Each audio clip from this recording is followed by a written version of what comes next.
Hi welcome to மோகன் gaming. இந்த வீடியோவில் நாம் என்ன பார்க்க போகிறோம்னு கேட்டிங்கன்னா, இன்றைக்கி நம்ம escape from the butcher shop அப்படிங்கிற ஓபி தான் ட்ரை பண்ண போகிறோம்.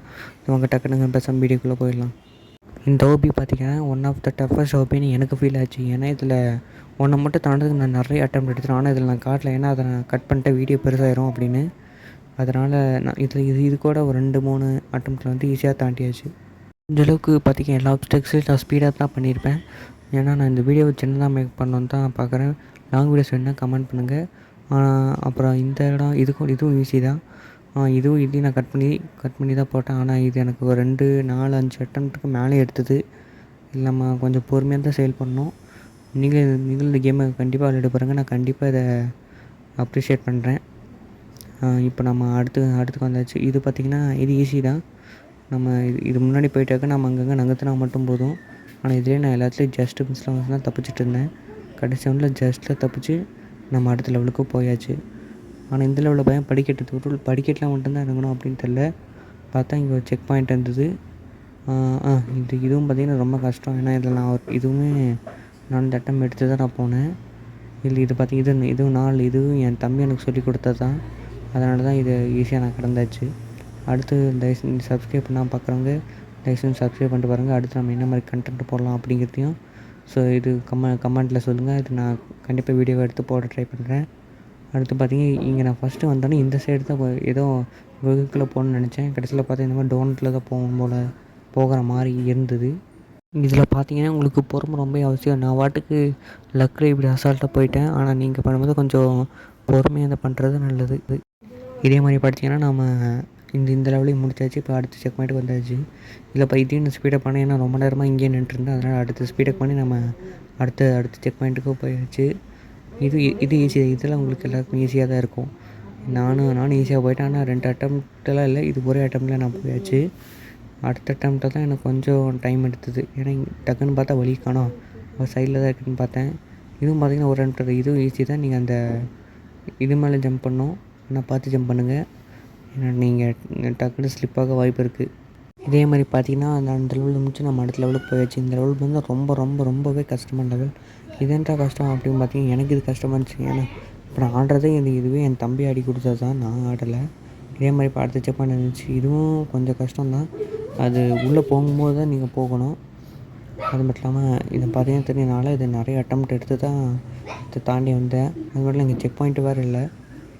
ஆனால் இதில் நான் கட் பண்ணி விட்டுட்டேன் எல்லாத்தையும்.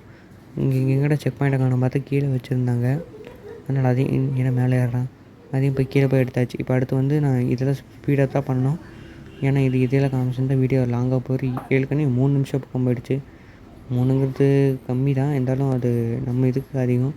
இங்கே பார்த்திங்கன்னா நீங்கள் மாடு மேலே ஏறி ஜம்ப் பண்ணணும். ஆனால் இங்கே வந்து அந்த மேலே அந்த புல் தரமாக இருக்கும் பார்த்திங்களா, அது கொஞ்சம் மேலே கம்பத்தி அது மேலே ஏறி ஜம்ப் பண்ணோம். இதே மாதிரி நான் 3 ஜம்ப் பண்ணியாச்சு. ஆனால் இதுக்குமே நிறைய அட்டம்ப்ட் வேணும், நீங்கள் கண்டிப்பாக ட்ரை பண்ணணும். இதே மாதிரி பார்த்தீங்கன்னா இது கஷ்டம்தான். இதில் நான் எதனா ஸ்பீடாக பண்ணிடுவேன். ஸ்பீடாக பண்ணுற கேப்பில் யாராவது லைக் பண்ணால் பார்த்தீங்கன்னா தயவுசெய்து லைக் பண்ணிடுங்க. அப்போ தான் வீடியோ வந்து எல்லோரும் நிறைய பேருக்கு ரெக்கமெண்டேஷன் ஆகும். இதேமாதிரி பார்த்திங்கன்னா இதோட வாய்க்கில் போயிடுச்சு. வாய்க்கில் போனால் எப்போ போல தான் அப்ஸ்டக்கிள்ஸ் வந்து நிறைய வச்சுருந்தாங்க. ஆனால் இது கொஞ்சம் டிஃப்ரென்ஸாக இருந்துச்சு. ஆனால் மாடோட வயிற்றுக்குள்ளே போயிட்டு வர்றது கொஞ்சம் டிஃப்ரென்ஸ் தான். இதுவும் பார்த்திங்கன்னா கொஞ்சம் ஈஸியாக தான் இருந்துச்சு. இது கொஞ்சம் இல்லை, நல்லாவே ஈஸி தான். அடுத்து பார்த்திங்கன்னா இதெல்லாம் நான் கட் பண்ணலாம். இதெல்லாம் அப்படியே போட்டாச்சு. இதெல்லாம் ஈஸி தான், ஒரே அட்டம்ப்டில் முடிச்சிட்டேன். இந்த ட்ராப்பில் பார்த்திங்கன்னா நீங்கள் கரெக்டான ஒரு வழி இருக்கும். அது பார்த்திங்கன்னா இந்த வீடியோ நான் உங்களுக்கு காமிச்சிட்டேன். இதே மாதிரி தான் இது யார் பண்ணாலும் ஒரே ஓபியில் தான் இருக்கும். இதை காமிச்சு நம்ம அடுத்த செக் பாயிண்ட்டுக்கு போயாச்சு. ஆனால் இந்த கடைசியில் மட்டும் உங்களுக்கு பார்த்து ஜம்ப் பண்ணுங்கள். எப்பவும் போல் இந்த மாதிரி ஈஸியான ஓபி தான் வச்சுருந்தாங்க. இதையும் பார்த்திங்கன்னா தண்டியாச்சு. ஆனால் இதுக்குமே நான் 2 அட்டம் எடுத்தேன்னா எப்படி விளையாண்டுருப்பேன்னு பார்த்துக்குங்க. இது இருக்கிறதுலே ரொம்பவே கஷ்டமானது. ஏன்னா ஃபஸ்ட் அட்டம்ப்ட் பார்த்திங்கன்னா தெரியும், அவுட் ஆகிட்டேன். இந்த மாதிரி நிறையா வாட்டி அவுட் ஆகிட்டேன். இது எனக்கு ரொம்பவே கஷ்டமாக இருந்துச்சு. ஆனால் இதில் பார்த்திங்கன்னா இது எப்படி லக்கில் வந்து தவிச்சு இதில் நான் தாண்டதான். ஆனால் இது உங்களுக்கு தாண்டும் போது ஈஸியாக இருந்துச்சா இல்லையா அப்படின்னு ப்ளே பண்ணிட்டு என்கிட்ட வந்து கமெண்ட்டில் சொல்லுங்கள். ஓகே, இப்போ இதையும் தனியாச்சு. நம்ம இதோட எண்டுக்கு வந்துவிட்டோம். பார்த்திங்கன்னா எண்டுக்கு தான் நினைக்கிறேன். எண்டுக்கு இதெல்லாம் ஈஸி தான். இதெல்லாம் வந்து எல்லாருமே ஈஸியாக பண்ணுவாங்க. அதே மாதிரி தான் நானும் இதை ஈஸியாக பண்ணி முடிச்சிட்டேன்.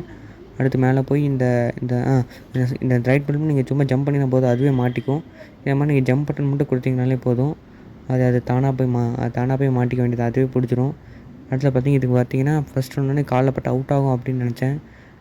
கடைசியில் பார்த்து அவுட் ஆகிற மாதிரி இல்லை, வச்சா அது வழுக்கிட்டு மட்டும்தான் போதும் வெண்ண மாதிரி. ஆனால் புட்சர் ஷாப்பில் கடை வெட்டுறவங்க கடையில் எங்கே வெண்ணெய் வச்சுருக்காங்கன்னு தெரில. இது எந்த லாஜிக்குன்னு எனக்கு தெரில. சரி அதெல்லாம் கூட நம்ம ஓபி தான் விளையாண்டுருக்கோம், அதை பார்க்கலாம் அப்படின்னு சொன்னேன். நீங்கள் நார்மலாகவே ஏறலாம். இங்கே பாருங்கள், ஜஸ்ட் சறுக்கி தவிர நீங்கள் ஜஸ்ட்டு ஜம்ப் பண்ணால் மட்டும் போதும், மிச்சதெல்லாம் நாமளே வந்துடலாம். இதுவும் கொஞ்சம் கஷ்டம்தான். நான்லாம் நிறையா வாட்டி ரொம்ப ரொம்ப பொறுமையாக ஸ்லோவாக போய் தான் ஜெயித்தேன். நீங்களும் இந்த மாதிரி ஸ்லோவாக தான் போகணும். இல்லை உங்களுக்கு நீங்கள் ப்ரோவாக இருந்தீங்கன்னா நீங்கள் நீங்களாம் ஒரே அட்டம்ப்டில் வந்துடலாம். நான்லாம் இது எத்தனை ஸ்பீடாக பண்ணி எடுத்துட்டு ஒரே டேக் ஸ்பீடில் பண்ணியிருப்பேன்னு நினைக்கிறேன். அடுத்து பார்த்திங்கன்னா இங்கே எல்லா ஓபியில் இருக்கிற மாதிரி இந்த மாதிரி ஒரு ஸ்லைடு வச்சுருந்தாங்க. இதில் போய் ஜம்ப் பண்ணால் டக்குன்னு பார்த்திங்கன்னா இதுதான் எண்டுன்னு நினைக்கிறேன். இந்த மாதிரி பண்ணி மேலே ஜம்ப் பண்ண சொன்னாங்க. அது ஆனால் இதில் பார்த்திங்கன்னா அங்கங்கே காது வால் அந்த மாதிரி எட்ஜில் நின்று ஜம்ப் பண்ணுற மாதிரி தான் இருக்கும். இதே மாதிரி இதை முடித்து ஓபியை நம்ம முடிச்சாச்சு, எஸ்கேப் பண்ணியாச்சு. அவ்வளோதான் கேஸ் இந்த வீடியோ. நம்ம அடுத்து என்ன வீடியோ போடலான்னு கமெண்ட்டில் பாருங்கள். தேங்க்ஸ் ஃபார் வாட்சிங். பாய்.